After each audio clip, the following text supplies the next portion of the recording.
Morning colleagues. I wanted to jump in today and make a video focusing on empathy and leadership, and do some thinking around how important that is, and more importantly how we go about developing it, because that's not such an easy question to answer. How do we show and develop and model empathy on a day-to-day basis so that we have strong connections with others, and so that empathy is really central to our school ethos and our ethos with our colleagues. So I couldn't think of a better place to do this than on the top of the hill by my house. We have a dog friend joining us. I live right by the Cotswold Way, and take a look at this.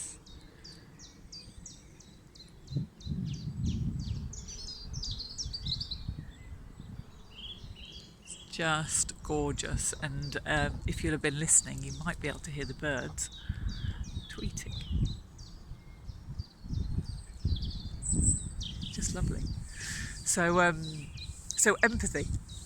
Yes, so empathy's been on my radar, especially in the last few months. It just seems to be one of those things that's popped up in various training I've done, books I've been reading, conversations I've been having. And I just wanted to bring some of those ideas together here and get your perspective. And like I said in my last video, there's a real purpose to this. If we're sharing thinking, Neil Mercer calls this interthinking. We share thinking together, we can form new ideas and new ways forwards and gain a real conscious competence in what we're doing and why we're doing it. So these conversations are important. Empathy, it's come up a couple of times. So I'll try to name a few of them, and then I've got a story to tell you about an incredible colleague called Hal Roberts. I'm sure lots of you are aware of him, and don't worry if you're not, I'm going to tag him in this so that you can connect with him, because he's an incredible educator who builds empathy through drama, and I wanted to share a story about that and show how powerful that can be. So just through a couple of things, chatting with a colleague over coffee, we were just discussing how the different things that we can develop in our classrooms, and really what we circled back to was how important developing empathy was. We work with an incredible educator called Graham Powell.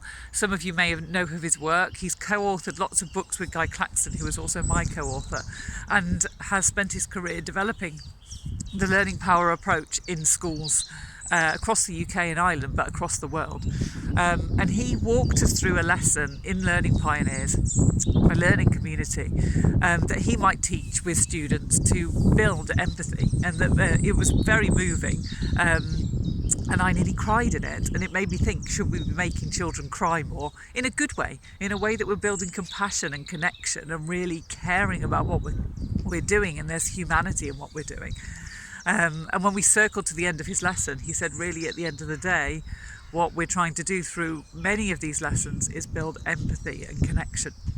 And then earlier on this year, in November, I was in the Independent Thinking Conference in Exeter.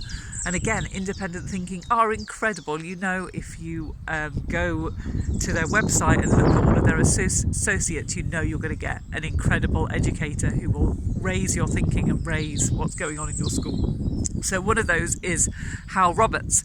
And when Hal did his talk, it wasn't really a talk. He walked us through a lesson he might teach, so that we could build empathy and understanding. And just a little side note on that, both his and Graham's lessons we did as a team, and we felt how our students might feel. And there is such a power in that, to experience what your students might experience. That's empathy, isn't it? So how often are we doing that? How often are we literally putting ourselves in the shoes of our students?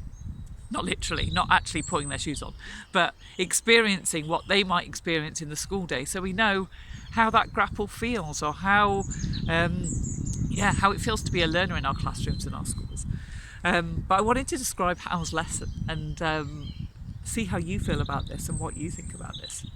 So Hal got us to imagine that we were in a forest, and Hal's got this beautiful way of using what Guy Claxton calls learnish, like a language for learning that draws children in and builds reflection, collaboration, perseverance, and in this case buy-in and empathy. So he says, let's say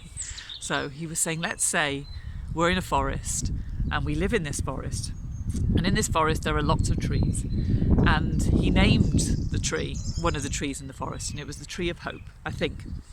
The Tree of Hope, and he described what the Tree of Hope did for our community in the forest.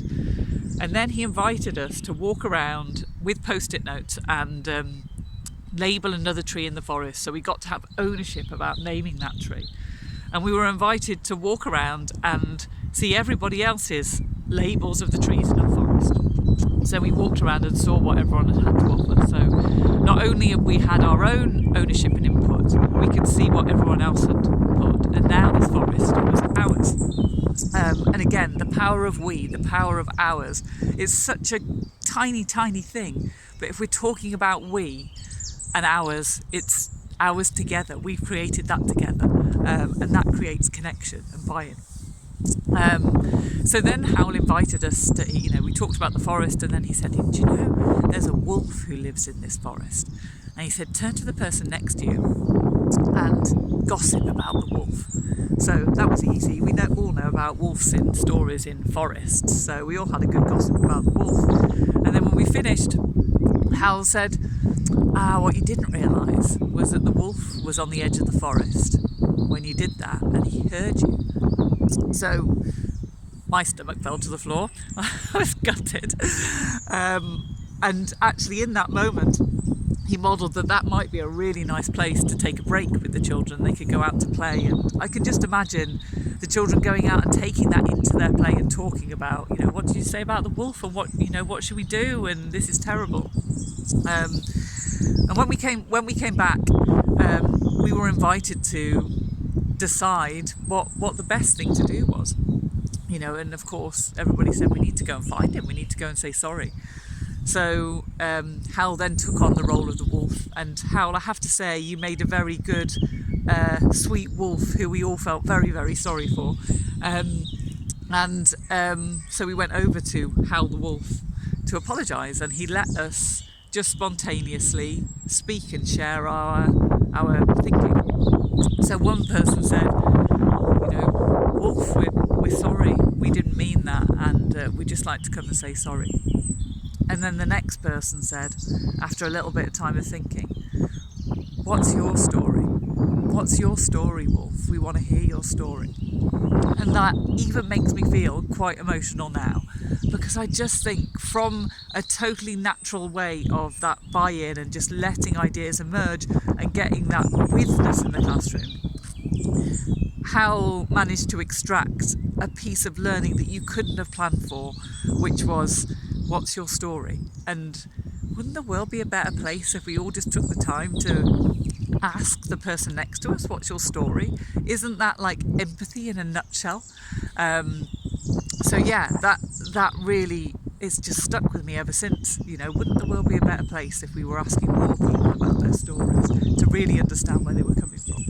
So I wanted to share that with you to encapsulate the power of building empathy and ask how important that is in the leadership in our classrooms, in our schools, and how do we go about building it. There's been some lovely little examples throughout this video. I wonder if you kind of picked out a few that resonated with you. I'd love to hear your thoughts. How do you build empathy in your leadership? Bye.